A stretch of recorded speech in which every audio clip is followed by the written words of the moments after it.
So I've been employed here, and Pastor David asked me, he came to me with several problems, and then he asked me to find solutions for those problems. So I'd like to start off with just simply, what is this about? What value is there in applying technology to our ministry? When we send an SMS, when we read an email, when we do anything, we're essentially using technology to aid our ministry. When you send an SMS to a church member, if you haven't seen already out there, we've got some forms that we use at FBC, like a funeral preparation form or a household information form. Those are tools to aid ministry. Another example would be a mother's room. A glass window and a speaker so that a mother could hear the message. Or when we drive the van to fetch people for church. It's all just tools to get people to church, to get them hearing the word, and to aid ministry. And everything I'm going to mention falls squarely into those categories. It's not necessary. It's not going to make ministry more successful. But if it can save you time, if it can alleviate some frustration you might have, if it can clear up some miscommunication between you and your laymen, then it can help that you apply yourself to the real work, which is the ministry. This is secondary. So social media projection, message recording should only be considered as an aid or a tool to make ministry easier. And it should also be noted that it's not a one-size-fits-all thing. As we go through it, you should take what you might deem helpful and leave what you don't. I'm just mentioning some options we've found useful here, but how you apply it to your ministry is entirely up to you. Okay, so we're going to look at live sound and projection, social media and websites, podcasting and live streaming, and church management software. Okay, so we all, at least most churches I've been in, have some form of this. And I was speaking to someone earlier. It was born out of a need at our church. A lot of elderly people couldn't read the fine print in a hymnal. Mothers would be busy with their children, and they couldn't page through a hymnal book, and they were not, there was this block for them to just worship with everyone else. So we still have our hymnals out there, and many people still prefer reading from the hymnals, but this has helped those kind of people to participate in the services. But the thing is,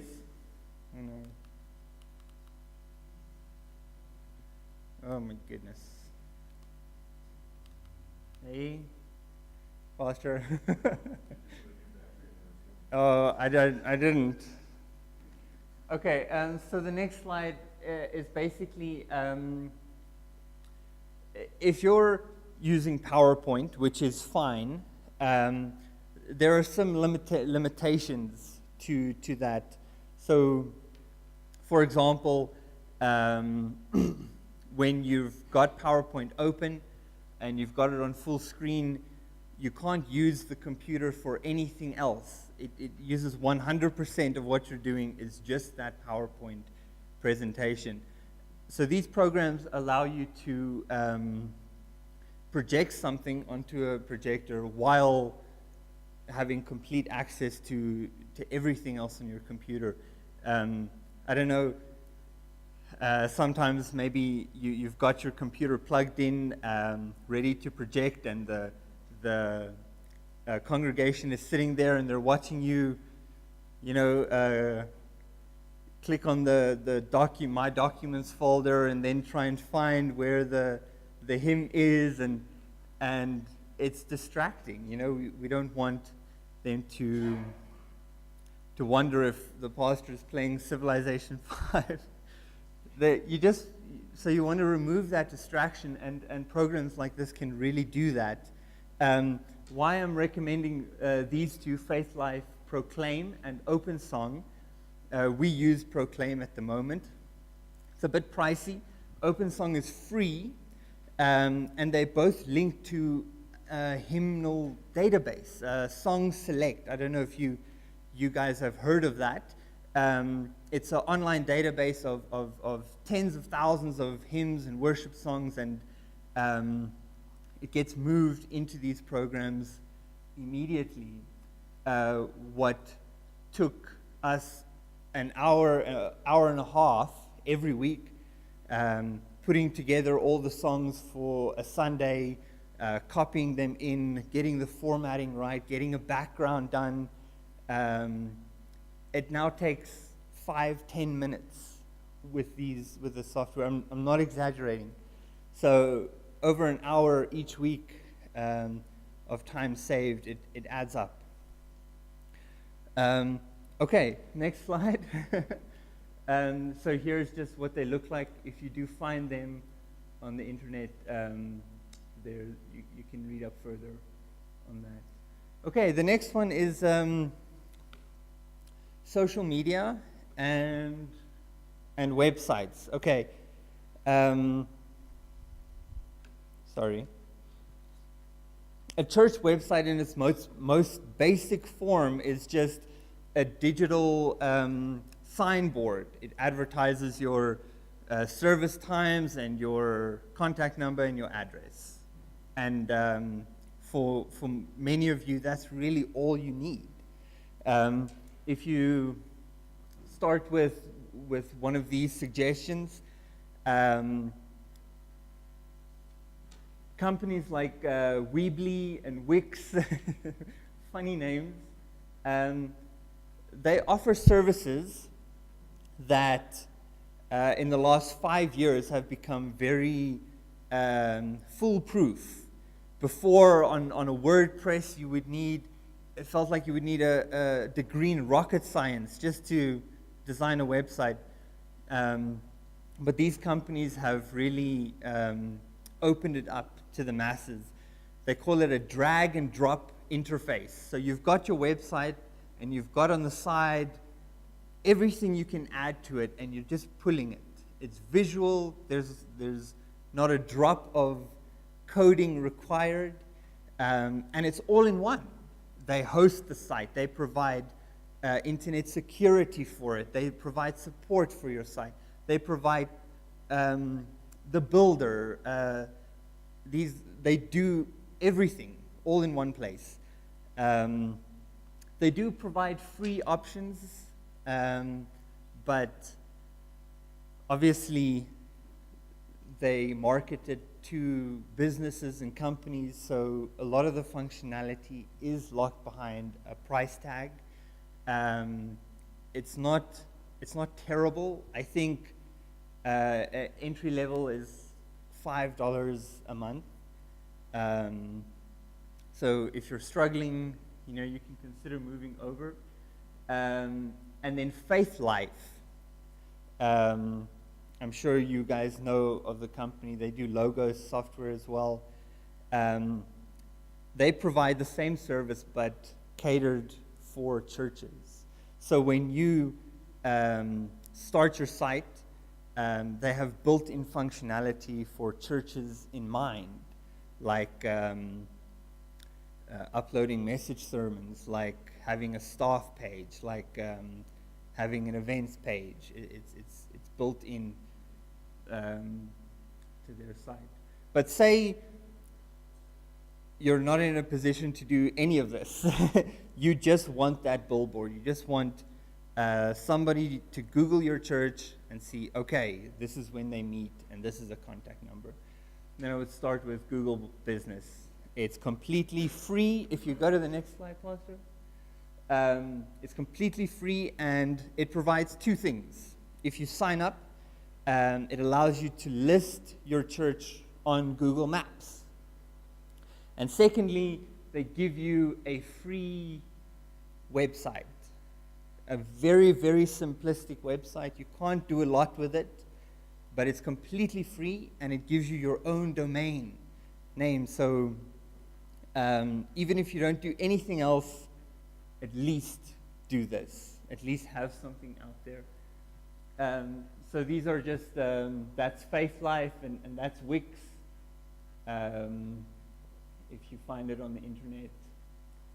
Okay, we're rushing through this because I do just have a half an hour, and like Pastor Matt said, we can discuss questions after. The next is podcast and streaming. Oh, okay, sorry. This is probably the most technical slide I've got today. But I found that we make this wonderful website, and we want people to now benefit from it. But it doesn't appear in any search result. It doesn't even appear if you type in the exact name of your website. And that's because Google, you feel like a horse whisperer, you know? If you get Google to list your site. The reason is when Google searches the internet for things, it has an index. It's not going to show people websites that haven't been updated in 5 years. It's not going to show people websites that that doesn't have the relevant content. Like you can call a website Faith Baptist Church, but if you click on it, it's selling you hats, okay? Google isn't going to show websites like that. And more clever people than me have gone and determined what does a website need to be for Google to index it. And that can take up to 6 months if everything is fine with your website, and it can never happen if some of these things are not in place.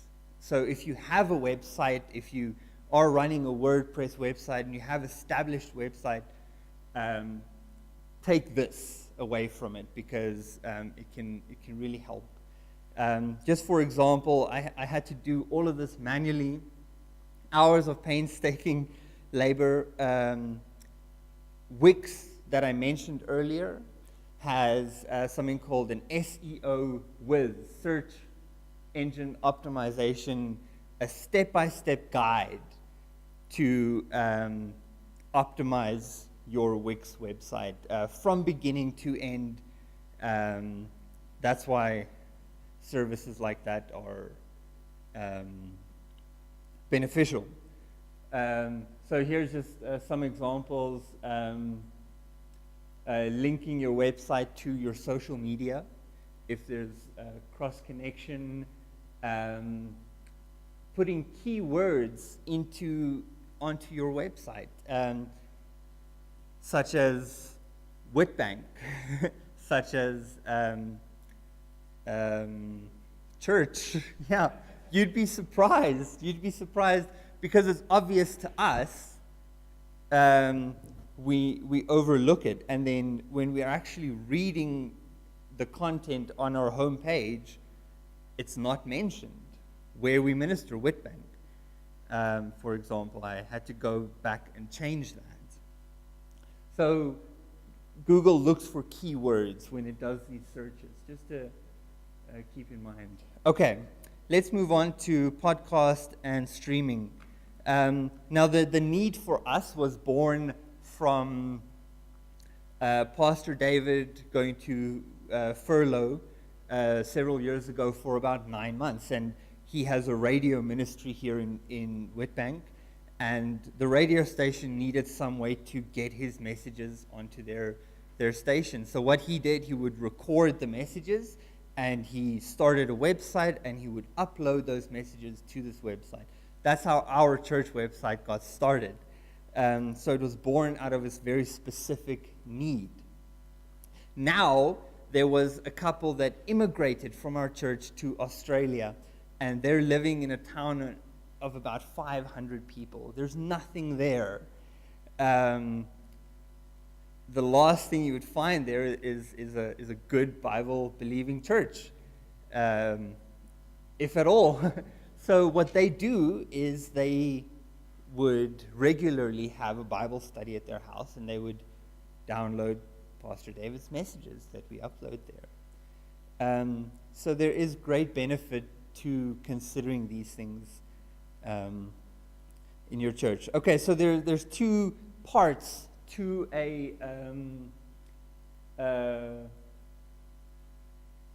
that's just some of the things that we use, or you can use your cell phone.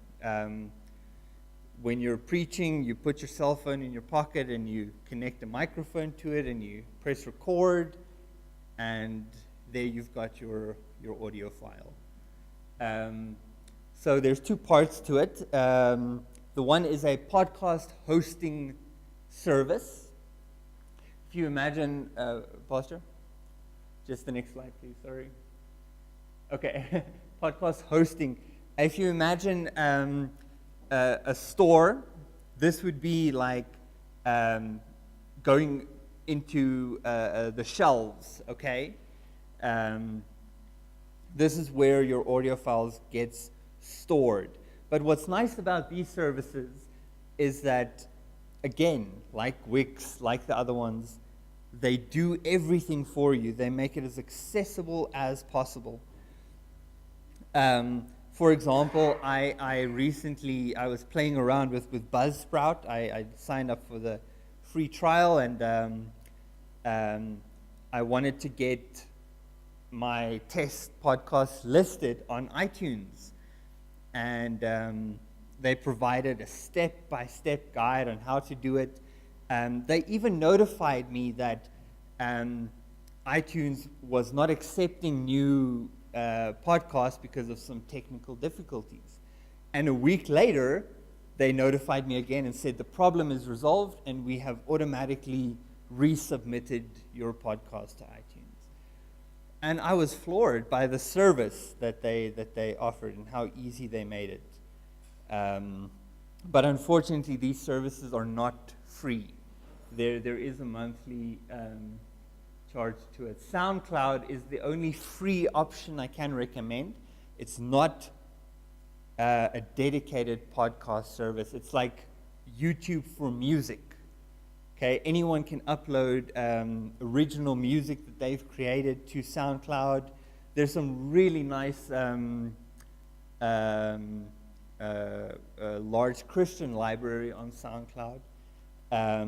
But there's also a small podcasting community where you can upload that in much the same way as the others. It's just there's no service, there's no support for that. You have to just figure it out yourself.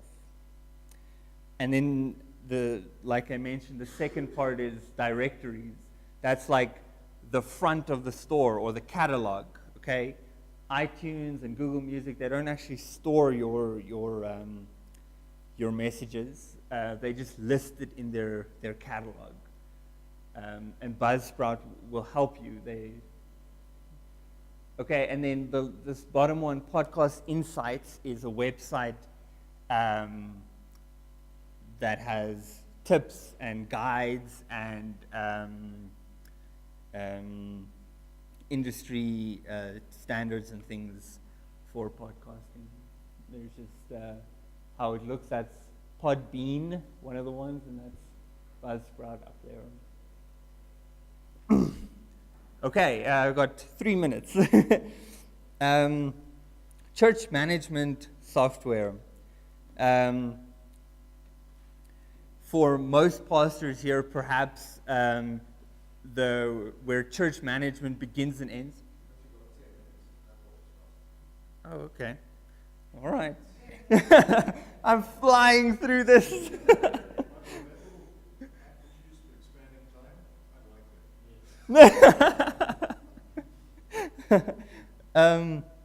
So for many pastors, church management software begins and ends with their phone book on their phones, right?